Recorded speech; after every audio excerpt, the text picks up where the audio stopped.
Hi, I've just had the most amazing conversation with Mary Gregory, who's the author of Ego and a leadership consultant and coach. She's always worked with large companies, working with the senior leaders. Over the last 2 weeks, with this coronavirus crisis that's going on, both in health and obviously in the economy, she's had 9 new leaders come towards her asking for support, which I thought was really fascinating. And, they're asking really, as people who play pivotal roles in their organization, how can they lead through this period? Because it's not something you necessarily are always going to be prepared for, even though maybe companies do have crisis plans. As individuals, we're coping with things for the first time. And so it's brilliant to see you, Mary. I'm going to move to a different view now, because I really want everybody to hear you, because I found this so fascinating talking to you. So give me an idea of some of the things you're observing, because anybody listening to this might find comfort in it, because people feel very alone with their own fears, don't they? What are the sort of things that you're observing?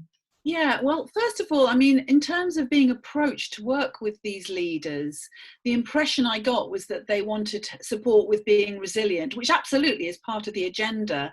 So I had a kind of preconceived idea, oh gosh, these are really challenging times, they're going to be really stressed and all these sorts of things. And actually, I've been pleasantly surprised by absolutely, there are elements of stretch, I would call it. So the leaders I'm working with definitely feel stretched by their current circumstances, but they're also in positions where they are really taking steps, for example, reaching out to me in the first place to make sure they don't get stressed. And actually, there's a real level of resilience and also optimism is what I'm noticing in terms of all the people that I've been coaching over the last couple of weeks. Yeah, and I loved it because you were saying that, somehow this sort of the sense of ego seems to have gone out the window with people. There's something really special happening, isn't there? Yes, it is. And the stories that people are reporting is that there is no time at the moment for political game playing or for point scoring. So actually people in sort of, I'd say what the coronavirus has created is this kind of massive global burning platform that's causing us all to really pull together. And to actually, in doing that, our egos have kind of disappeared in that moment. But what a lot of the anxiety is around is, okay, well, that's how it is at the moment, because we're getting ourselves sorted out. But how do we sustain that? Because ego is a fear-driven dimension of what it means to be human. So our egos get activated when we're frightened and we're dealing with anxiety and with fear. So I'm getting a sense of people really managing their egos very well in the cause of doing something for the greater good. But there's also things they can do and that they're wanting to do proactively to make sure they keep sustaining that, because this is not just a couple of weeks. This is going to go on for a significant period of time, and it's a significant period of uncertainty for lots of organisations, and organisations aren't necessarily cut out to deal with lots of uncertainty. They like things to be certain. They like to know what's going to be happening. So putting in some practices that can help people manage themselves and their ego so they can sustain it over a period of time is really important. Yeah, and I mean, it's hardly surprising, is it, that some people could drift into fear because your imagination goes mad and you never know how powerful a person you can be till you confront them. But I definitely think now's the time to lean on people like yourself to talk things like that through.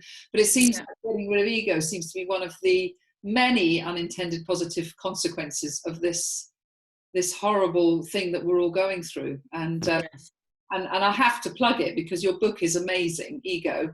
And I think there's never been a time that it's more appropriate for somebody to read that book when they're going through that personal human struggle now.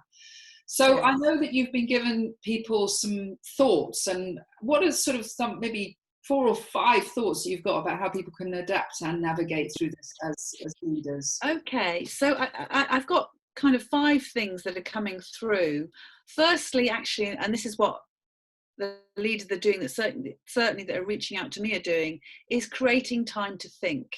So one of the challenges of being a really busy leader, leading a whole enterprise, is that they don't make time to think because other things seem to become a priority. So I have to get on and do.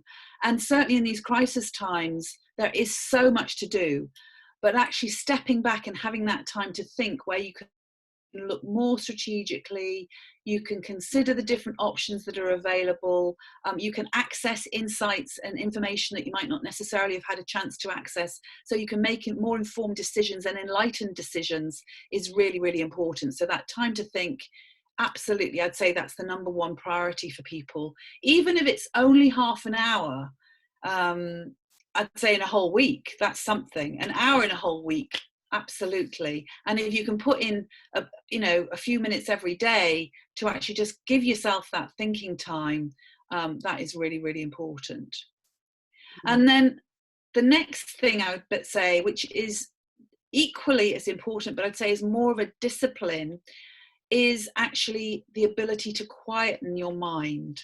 So putting in some sort of practice or developing some skills to be able to quieten your mind, because when we go into fear mode and when there's lots of information being thrown at us, and the impression I get is leaders who are at the tops of their organizations have so much information being given to them, but also being asked for so much information from different partners and official bodies and things, it just completely paralyzes their mind. So putting in some sort of practice, such as, even taking 5 minutes out to breathe, get yourself recentered, get back in touch with your physical body rather than just up in your head, that is a really important element to take on.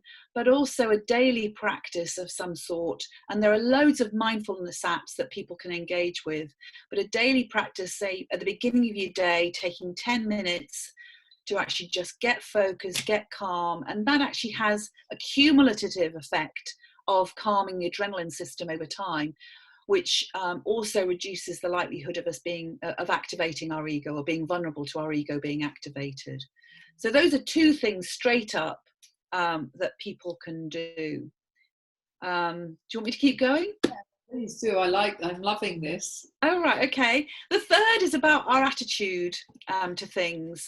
And that is really to suspend judgment and take an attitude of being open and curious about things. So everything that we get, everything that happens during this period, or happens anyway, is feedback. So the results of an action we take is feedback to us. Somebody telling me this is how you're coming across to me, that is feedback to me.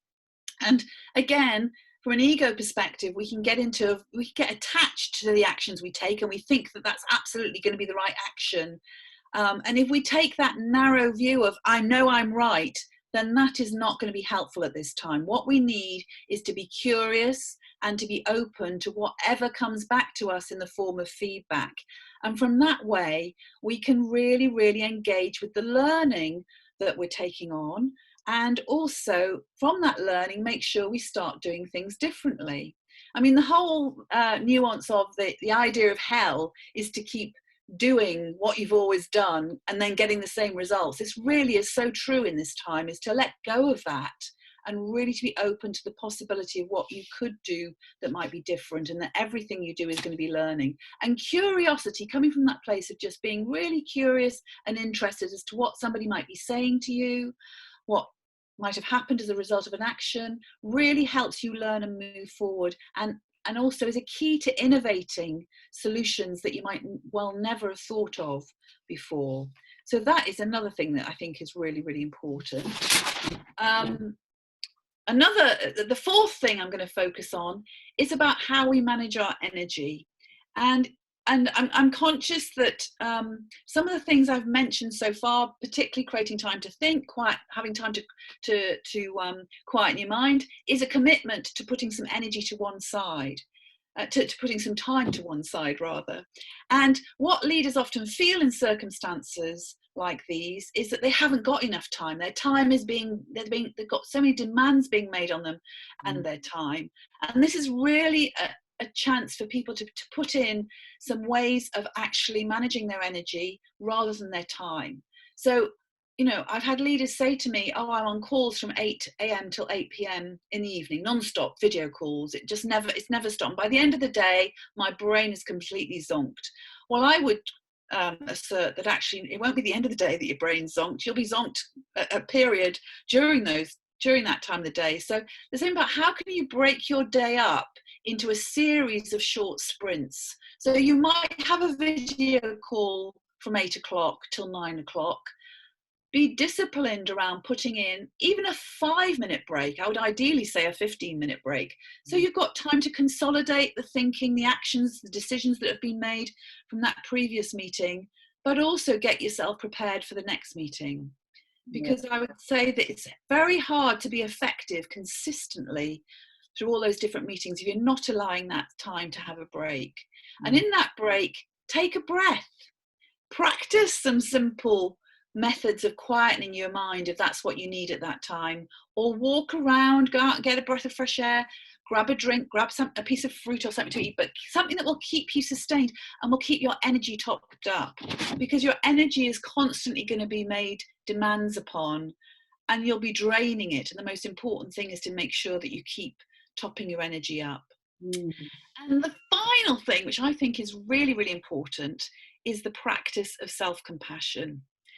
So many of the leaders I've been working with, they are doing incredible things, but they, as human beings, this is often a human thing that we do, and it's a very ego thing that we do. We focus only on what's not working and what's wrong. Our press is a great example of the nature of human nature in that regard.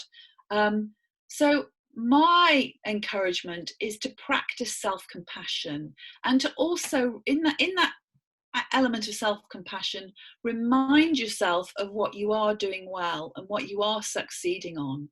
I mean, there have been, I've heard of leaders who've had to step up into roles that previously were not really that visible, but now they're, because of the nature of their role, they are getting a lot more visibility in the organisation. It's really important they notice what they're doing well in their contribution to that organisation, and that they're compassionate with themselves for the things that might go wrong and the mistakes that they might make, because it's all about learning and moving forward. So sort of in a nutshell, those are the 5 sort of things that are coming through to me at the moment that I think will be really helpful for leaders in managing themselves, managing their ego, and getting the best out of themselves and those people that they're leading. Gosh, I absolutely loved that. Do you know what it was making me think? Because the resonance for me on that is the opposite side of that coin. Yeah. Is, if people are listening to this and they feel they're in reaction mode, they're not, then the first thing about, spend time thinking. And I know people will say, yeah, I'm just reacting. And so that's one side of that coin. This thing about quietening the mind, actually putting some self-care routine that you suggest into the start of your day, like that mindfulness or quietening your mind time. I bet there are loads of people listening to that. They've not started to do that. So that's the other side of that coin. So they'll be saying, yep, she's right there. That thing about judgment you said, it really, I think I've noticed that. I've even noticed that in myself, where something can trigger you and you make a judgment, and now is not the time to do that, because I agree with you, because that whole thing about narrowing your mind, and if anything was true of that, you've got to be able to innovate it now, haven't you? You've got to change. Yeah, absolutely. And the other side of innovation is when you are too judgmental and you don't, And then that thing, when you talked about managing your energy and short spirit, you've taught me so much about boundaries. You're talking about somebody that's not putting their own boundaries in their life, aren't you? And that, people saying, yeah, I've just become this open door to life and not saying when I need to close it for myself. So I love that. So again, anybody listening, boundaries are so important. Absolutely, on many different levels, boundaries are important here. And that self-compassion. I mean, I have such an issue with that myself. That I think that most of us are very hard on ourselves. Yeah. So I think those 5 things, I hope people listen to this and then spend some time actually thinking about those 5 really core things that you've just said. And maybe get in touch with you, because I know how much you're supporting so many people, and your capacity to support is incredible. So I know that you want to help people. So And I think in a way, you're innovating yourself, because you're thinking, well, if I have a lot of people coming towards me, how can I do a webinar for people? How can I? So, I know Mary's door is open to people to get. Absolutely. She can see how she can. So, Mary, thank you so much for sharing those insights and what you've observed. And I think you'll really help people through that. Oh, thank you. And if people want to get in touch, they can find me on marygregory.com, which is my website. Brilliant. And obviously, if they're watching this through LinkedIn, connect with you there, or leave a comment in a post that you might do. So yeah, that'd be wonderful. Thank you so much, Mary.